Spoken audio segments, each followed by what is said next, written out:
السلام علیکم ورحمۃ اللہ۔ آج ہم سال اول کی مختصر کلیات جو ہے اس کا دوسرے لیسن کو شروع کر رہے ہیں اور ہم پیج نمبر 9 سے سٹارٹ کر رہے ہیں۔ یہ باب اول ہے جس میں امور طبیعہ کا بیان کیا گیا ہے۔ امور طبیعہ کی تعریف یہ ہے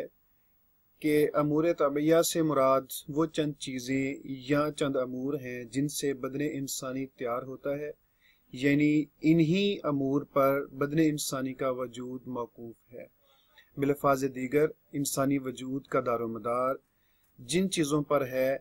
انہیں امور طبیعہ کہا جاتا ہے،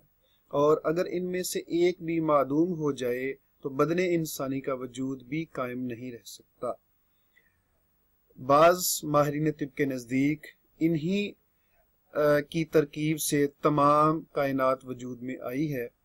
چنانچہ مولد ثلاثہ نباتات، جمادات، حیوانات کی تکمیل وجود کی بنیاد بھی یہی اجزاء ہیں۔ امور طبیعہ کو امور طبیعہ کیوں کہا جاتا ہے؟ ان کو یہ نام طبیعت سے منسوب ہونے کی وجہ سے دیا گیا ہے۔ ان کو طبیعت کی طرف منسوب کرنے کی وجہ یہ ہے کہ یہ امور طبیعہ کو قوت فراہم کرتے ہیں، جسے قوت مدبرہ بدن یا طبیعت مدبرہ کا نام دیا جاتا ہے۔ یہ وہ قوت ہے جو صاحب وجود کے کمالات یعنی اس کے افعال کی حفاظت کرتی ہے، کہ جو جتنے بھی افعال ہیں اس کے جو اعضائے اجزاء اور بدنی افعال ہیں ان کی حفاظت بھی کرتی ہے، ان کی بہتری کے لیے کام بھی کرتی ہے، اور امراض کے خلاف مقابلہ بھی کرتی ہے اور مدافعت جو ہے کرتی ہے، اور زندگی کی حفاظت کے لیے بھی کام کرتی ہے، صحت کو برقرار رکھنے کے لیے، قیام صحت کے لیے بھی بدن انسانی کے اندر تدبیر بھی کرتی ہے اور اصلاح بھی کرتی ہے۔ بدن انسانی کی اسی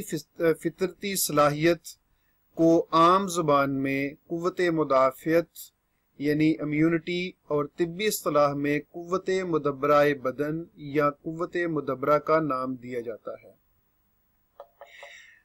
افلاطون کے بقول طبیعت ایک خداداد صلاحیت ہے جو بدن کی اصلاح و درستگی پر مامور ہوتی ہے،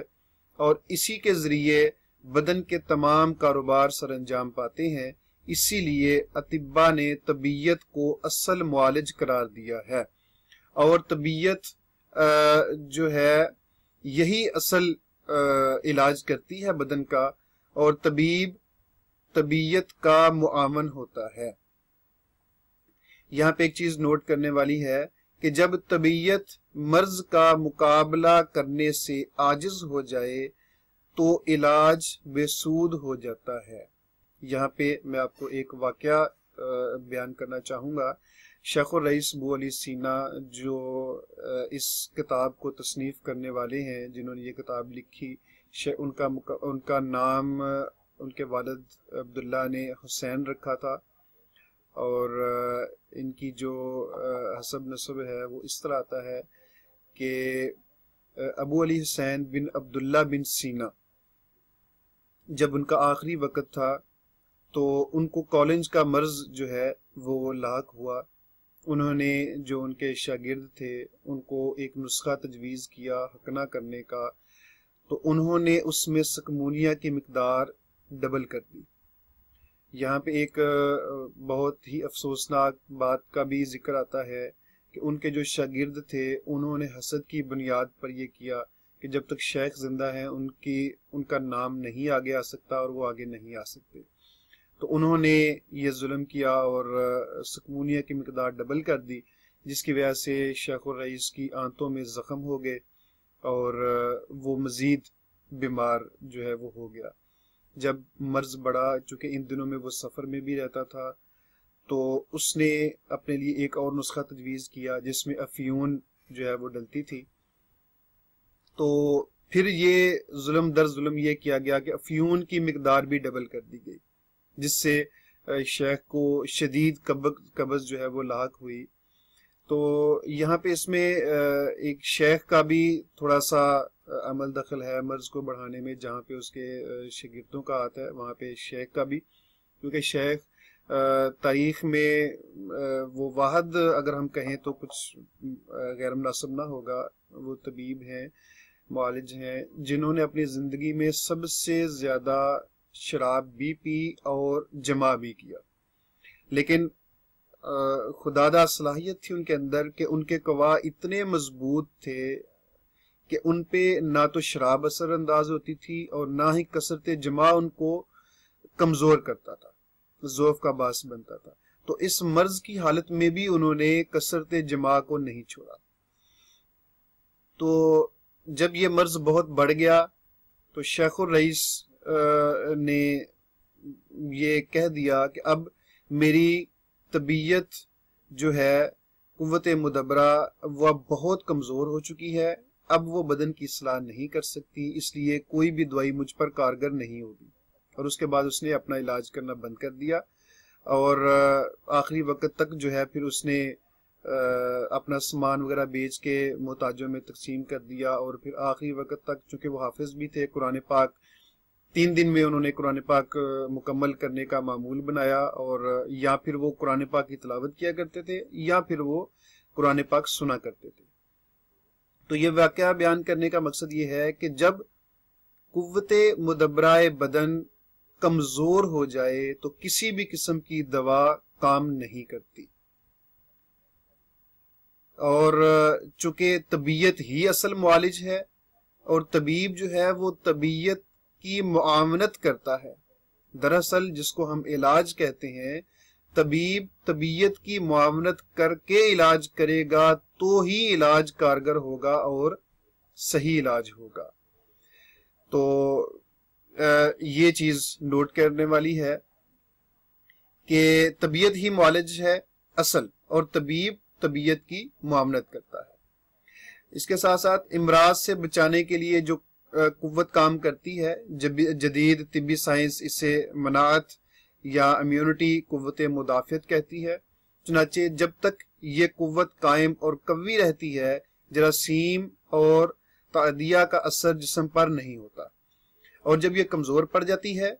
تو جراثیم اور امراض اپنے اثرات کے ساتھ بھرپور حملہ کر دیتے ہیں۔ تو ایسے حالات میں